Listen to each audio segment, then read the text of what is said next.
Thank you. Thank you for staying, and wonderful to have you here.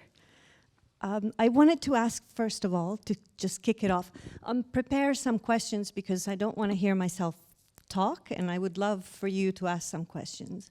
I wanted to know how did this film come about? It was a very special process. The producer, Patrick Sobelman, sent me the book before it was published, so I had this proof.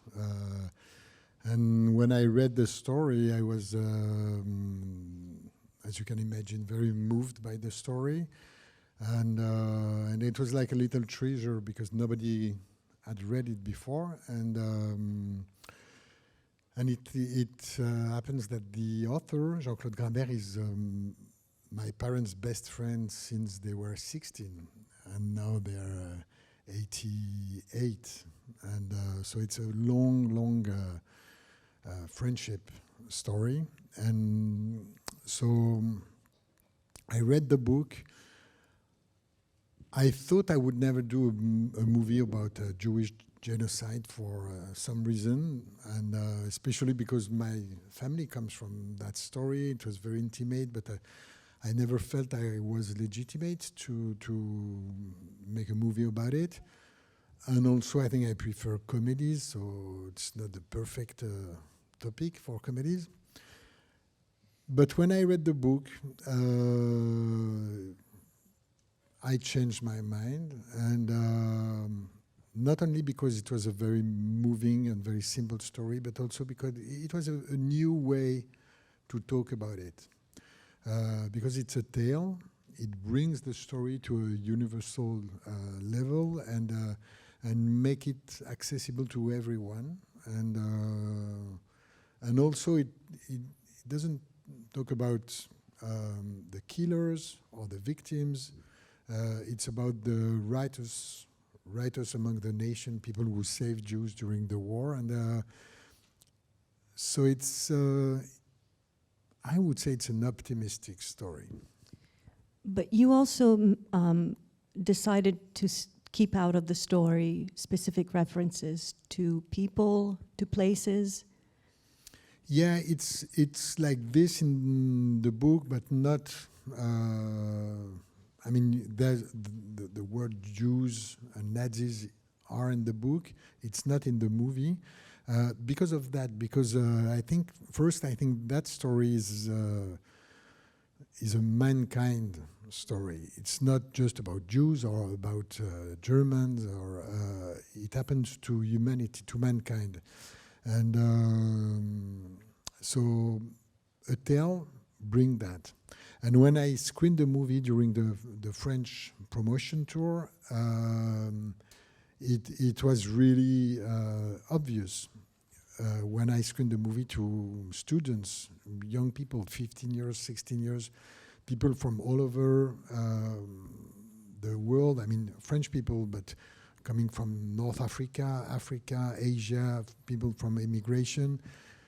They were really connected to that story in a very simple way. And I think it's because of that, because there's no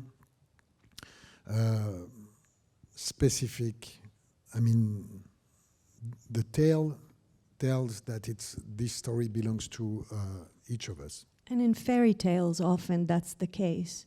There are no names, there are no references to real places. Tales are made like this. It's always once upon a time, long time ago in a far country, a princess, a king, but they do not have names. So that makes the story universal. This was your first work as an animation director. So and my last. It's 5 years of your life, right? 6 years, yes. And can you talk about what you brought to the project, which is very specific also, the characters? Amateurism first, because, I draw the characters, and I mean, the job is more or less the same in a way that you have to create emotion for the audience with images and sound. So basically it's the same. But the way to create images is very different. So you have to create everything, from the shape of the clouds to the characters to you have to build a house, you have to create all the objects, everything. And so what I was able to do as a drawer was just drawing characters. So I draw all the characters, all the main characters, but also the extras. And it's a paradox, by the way, because the main characters had to be drawn by many drawers, animators, and so they had to be simpler. But the extras, for example, people in the train, I had just one drawer to speak with, so these ones are closer to my original drawings. And what was the most difficult aspect of doing an animated film? Well, the time that takes, the process, it's very difficult. But also people who who works in animation. I think there's Lucy, who was an assistant on the movie. She's over there. She worked on the movie. Yeah.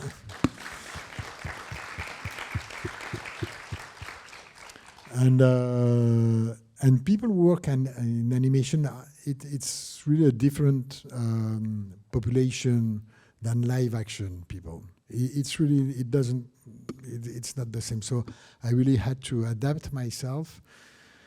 Also, I mean, since I never did that before,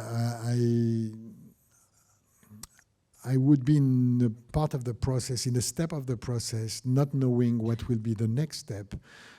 So I had to improvise during 6 years. And your choice... pretending I knew exactly where we were going. Sorry to change direction. I have so many questions, but I also want to open it to the audience. Your choice of narrator is also very special. Yeah, I don't know for the English audience, but for French people, the narrator is Jean-Louis Trintignant. He's a mythical actor in France.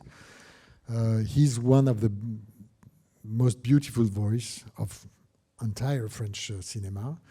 And when I called him, he was 90. He was blind, so he had to learn the text.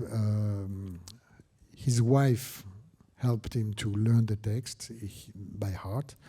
And so it took a few weeks. But when I called him, his wife read him the story, and he loved it, and he told me he wanted to do it, and it was his last job. And he died maybe 2.5 years from here, ago. And 2022. Yeah, 2022. And it was very strange because when I screened the movie in France, everybody knows Jean-Louis Trintignant's voice. And the movie is about, the character of the father is like a ghost. After he goes out from the camps, he's like a ghost. And at least I treated him as a ghost. And the voice of Jean-Louis Trintignant was exactly like a ghost entering the theater. So it was very moving for the French audience. And how did you record him? That must have been challenging as well. No, not that much. I mean, he used to live in south of France. And so I went to visit him a few times, and we would speak on the phone, and we spoke a lot, and it was beautiful. I mean, I was a huge fan of his, so I was so happy to talk with him, and he was very, very nice. And once he called me and said, "Okay, I'm ready." So we rent a recording studio in close to his house. And we went there, and he recorded it, and it was very moving. I was with the producer, and yeah, we were like kids. So, Does anyone have a question in the audience? Okay, there's one here in the front row. We'll wait for the mic.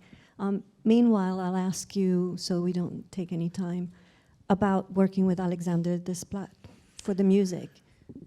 Well, when you have someone so talented, it's very easy to work with that kind of people. And I have to say, it was, as I said, I didn't know exactly where I was going. But sometimes I would think to myself, I have Jean-Claude Grimbert, the great author. I have Alexandre Desplat, great composer. I have Jean-Louis Trintignant, great actor. I'm in a good team, so it's okay. I mean, even if I don't do my best, they are here. And and he came, you know, I worked for 4 years maybe with some temporary tracks, okay, some existing music that I would put on the storyboard, animatic, etc. And so I worked with Mahler music, with Giacchino music, Bernard Herrmann music, Franz Waxman, all these great composers.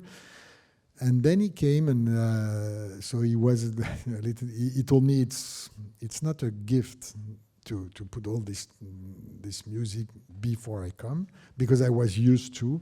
But then he started to compose, and I have to say he reinvented and he brought his own soul to the movie. And you chose the songs. Yeah, the songs Yiddish were songs. Yeah.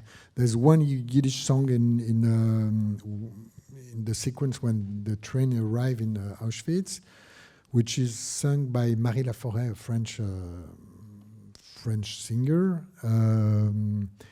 And the other one, the credit sequence, is sung by the Barry sisters, Chiribim Chiribom. And I wanted to finish by a happy song. And I think it's something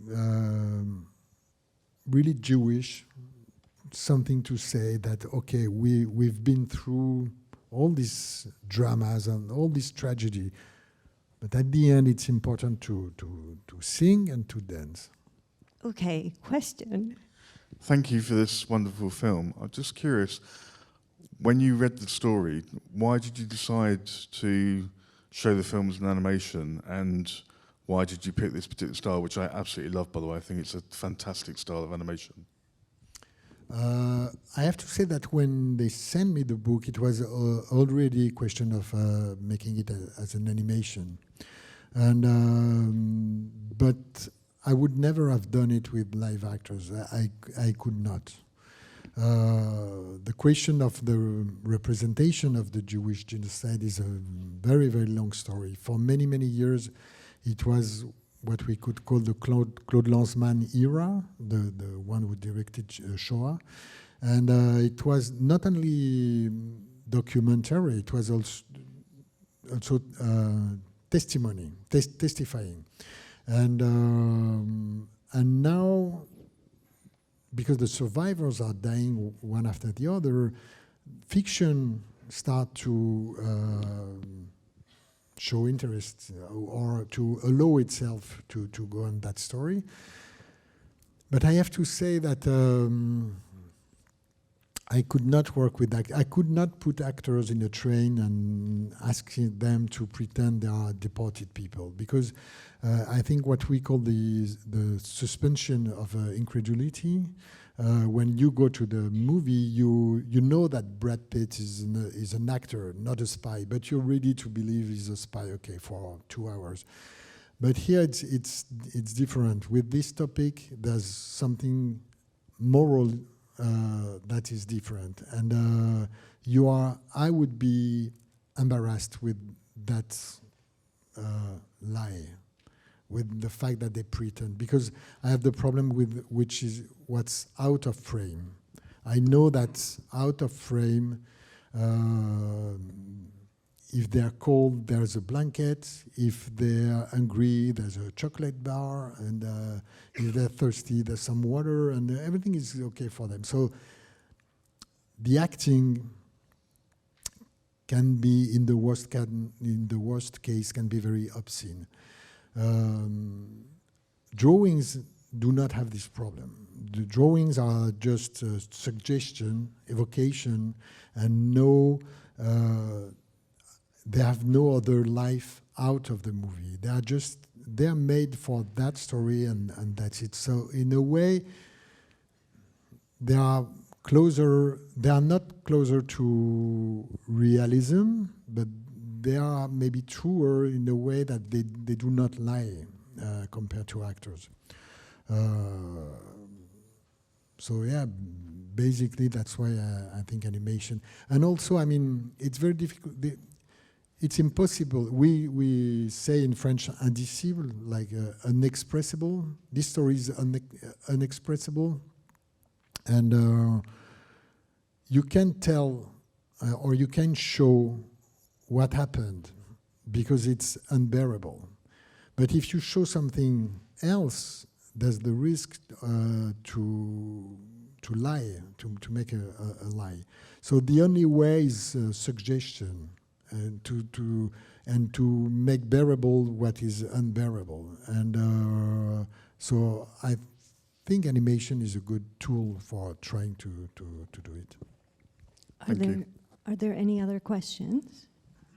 Here in the front row as well. Again, just to say, brilliant film, and I really like the fairy tale idea and the not making it specific, because so many human, the othering of people's experience, and I think it does resonate with other genocides and other terrible treatments of human beings. That's not really a question, but that was such an important decision, and I'd like to know more about how it's been received, because this idea of the other being heartless and not human is still, if you look at what's happening in Sudan or, heaven forfend, Gaza, then othering is what it's all about. So it's a really important way of representing this.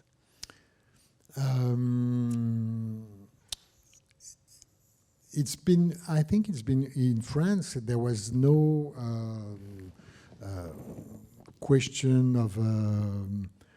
Nobody really brought it to some war of today. It's more, as I said, more universal. These stories can be told in every war. The risk is to make politics with it. Nobody really did some politics. One guy in Marseille, he came to me and he said, I really enjoyed the movie. I really loved the movie. It was very powerful. And when I saw this little girl under the bombs, I could not thinking of something else that a Palestinian girl. And I say, yes, you're right. I mean, it's always the same story. You're right. And then he said, it's incredible that the same people who died during the genocide are doing this. And this was the limit. I mean, he tried to do some politics, so we were not agree about this. But I think he was right about, you can be touched by this story and think about Ukraine, about Sudan, about Gaza, about, unfortunately, a lot of part of the world now. But I mean, to answer your question, nobody really tried to bring the story somewhere. We were a little bit worried because of Israel, what happens in Israel, that some people could do like a trial to the movie, but nobody did it. Any other questions? In the corner there, about the seventh row, I guess. The very end. If you can pass the mic amongst yourselves, that helps. Thank you.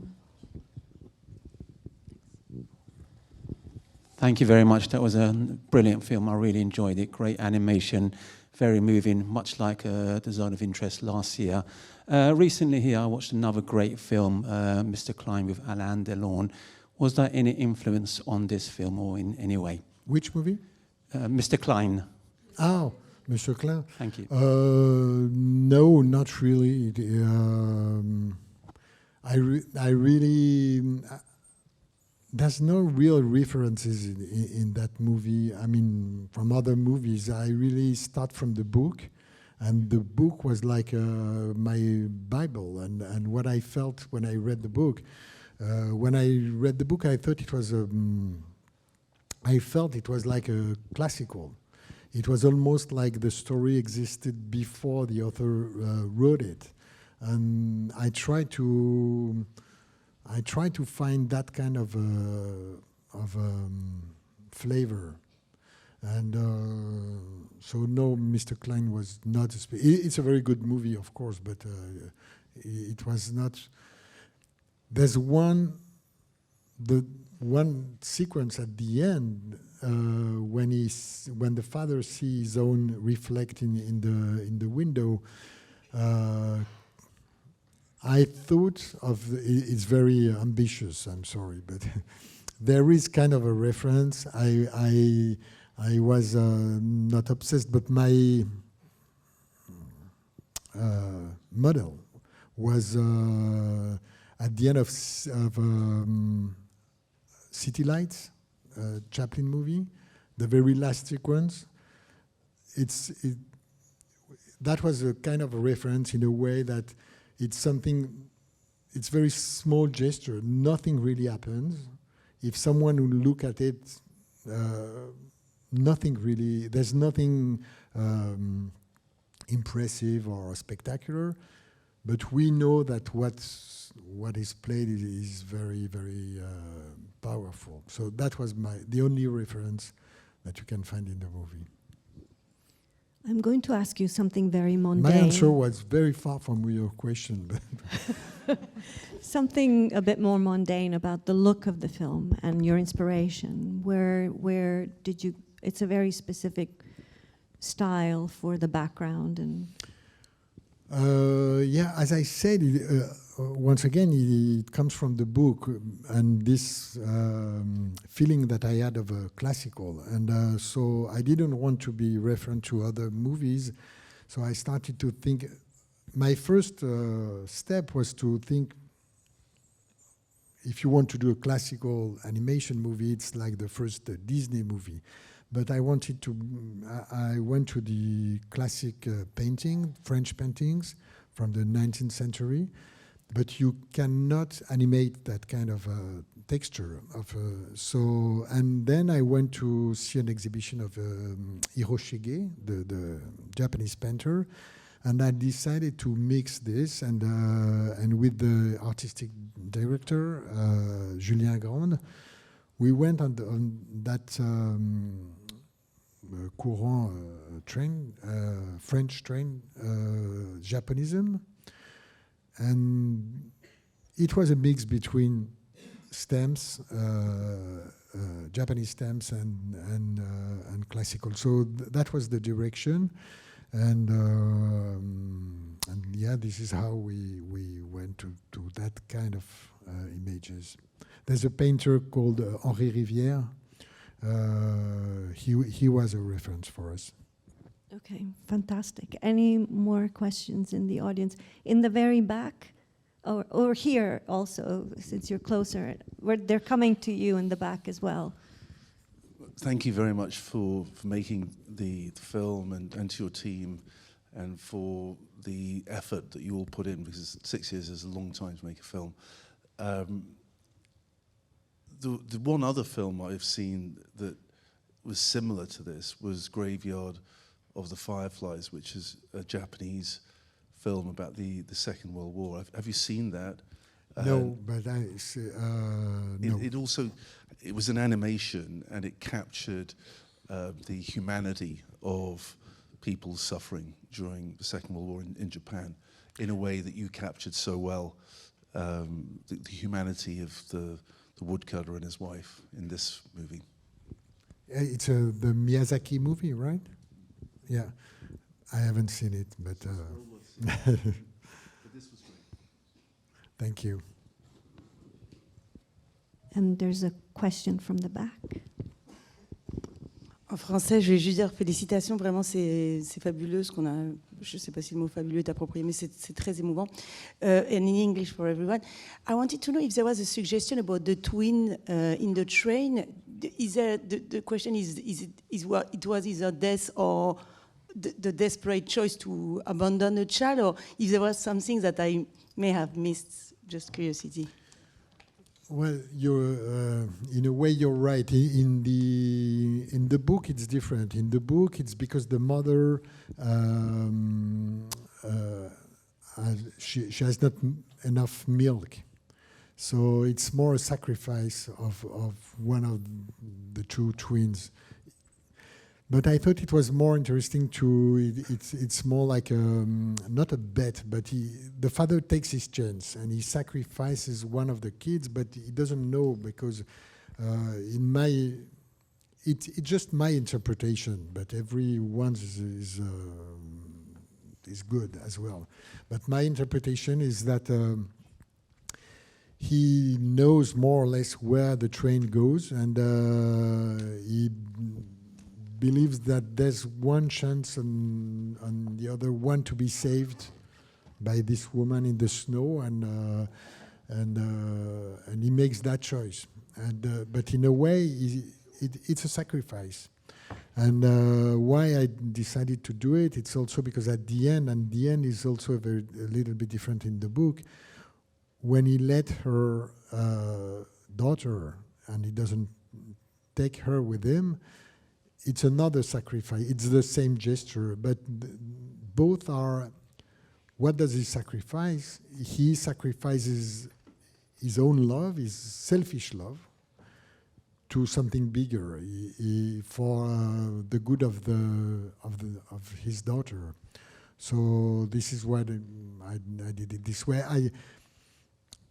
The lack of milk was for me not enough in a way. So I'm going to embarrass you and say what I told you before. Your films seem to have this thread of love, and how love, the power of that one person who loves you can save you. And this is such an example, right? The Artist, all of your films. Yeah, you told me that during the screening, and I have to think about it. Any other questions here in the corner? And then there's one there as well. So we have these last two questions. Hey, thanks a lot for the movie and being present. Question about recent projects and future projects. You wrote a book about Ukraine. I guess, unfortunately, as in the course of you working on this project, a new war happened. And I'm curious about your creative process. Given you did that movie about a war, why did you decide to write a book about a war? Was it because you didn't want to go through the pain of a movie about another war? Or maybe you have a future project about Ukraine as well, I don't know. I don't know. I guess I'm like a sponge, and I mean,